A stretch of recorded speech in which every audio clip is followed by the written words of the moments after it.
tariffs. You hear the word in every headline, from trade wars to protecting American jobs. But what are tariffs? Who really pays them? And how do they affect prices, inflation, and your wallet? Today, I'll break this down in plain English. We'll compare the United States with Brazil, Canada, the European Union, and Argentina. We'll look at the first tariff wave in 2018, the new surge in 2025, and what both teach us about inflation and prices. By the end, you'll understand why some people say the consumer pays, why others say tariffs defend industry, and how both can actually be true. But what is a tariff? A tariff is basically a tax on imports. When a product crosses a border into a country, customs adds a fee based on its value. That fee is collected by the government of the importing country. In normal times, the United States had some of the lowest tariffs in the world. In 2016, right before the trade war, the U.S. average tariff was just about 1.6%. Canada was similar at 1.6%. The European Union? About 2.1%. So for decades, the U.S. was basically an open market. Brazil is different. Average tariffs often run above 7%, and small imported packages, like orders from China, can face up to 60% duty plus postal fees. That's why electronics and imported cars are so expensive there. Argentina is another example. High tariffs plus chronic inflation, often double or triple digits. So tariffs don't explain everything, but they clearly matter.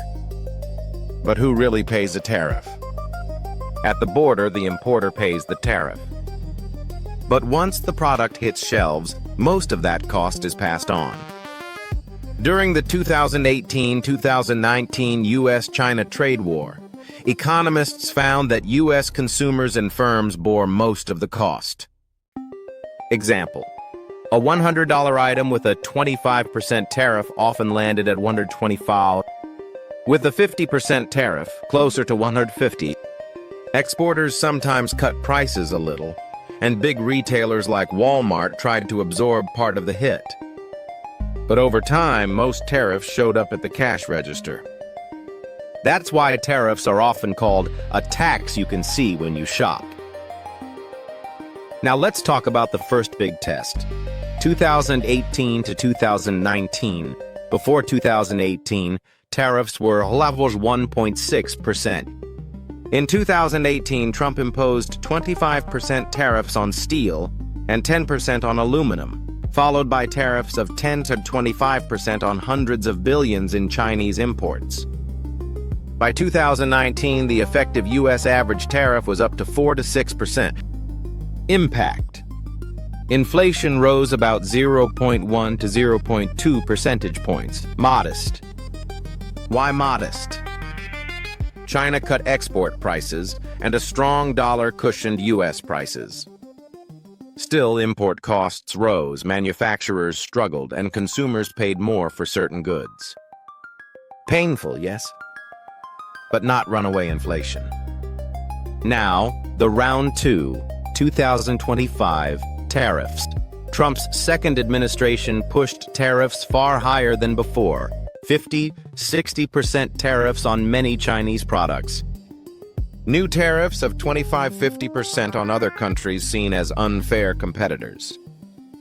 The average tariff is now estimated at 15 to 20%, levels not seen since the 1930s. This round feels different. Exporters aren't cutting prices like they did in 2018. Supply chains are already stressed by COVID, war, and inflation.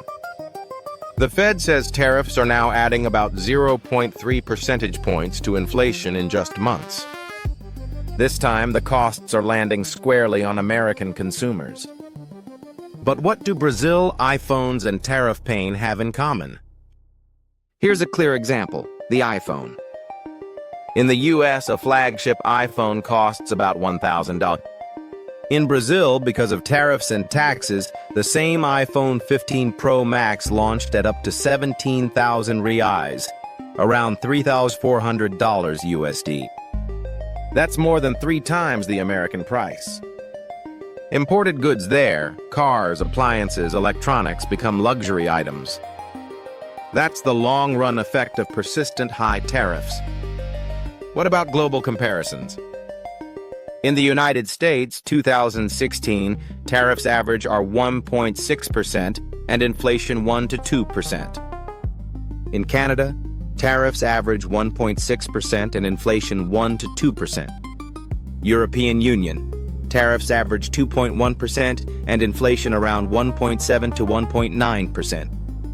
In Brazil, tariffs 7 to 10%, small parcels up to 60%, inflation mid-single digits or higher.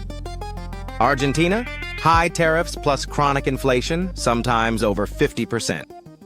The lesson: tariffs don't automatically cause runaway inflation. But when they're high and broad, they push up the baseline cost of goods, and if currency or fiscal problems pile on, inflation can explode. What do you think? Can companies dodge tariffs? Not easily. U.S. Customs requires substantial transformation. That means real manufacturing changes, not just repackaging or relabeling. Yes, some supply chains shifted to Mexico or Vietnam after 2018. But for small businesses and consumers, there's no workaround. What about Walmart and the "don't pass it on" debate? In 2018, the White House reportedly asked Walmart and others not to raise prices. For a while, they tried, absorbing costs, running promotions. But when tariffs hit 50% in 2025, it became impossible. Eventually, prices went up. That's why tariffs act like a sales tax. No matter what, the consumer feels it. Winners, losers, and trade-offs. Winners: domestic producers who get relief from imports and governments that collect tariff revenue. Losers: consumers, import-heavy manufacturers, retailers, and exporters facing retaliation. Tariffs can make sense in narrow cases like protecting steel or semiconductors. But broad tariffs often cost consumers more than they generate in revenue. Now, the big picture. In less than a decade, the U.S. went from one of the world's lowest tariff economies to one of the highest. In 2018, tariffs spiked, but inflation stayed modest. In 2025, tariffs are much larger, exporters aren't absorbing costs, and the inflation hit is real and immediate.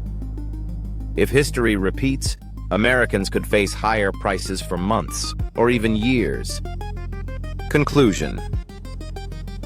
So are tariffs a smart way to protect American jobs, or just a hidden tax at the checkout line? In reality, they're both. They protect some industries, but they raise prices for everyone else. The real question is, how much pain are Americans willing to accept at the checkout in the name of protection? What do you think? Are tariffs worth it, or do they do more harm than good? Drop your thoughts in the comments.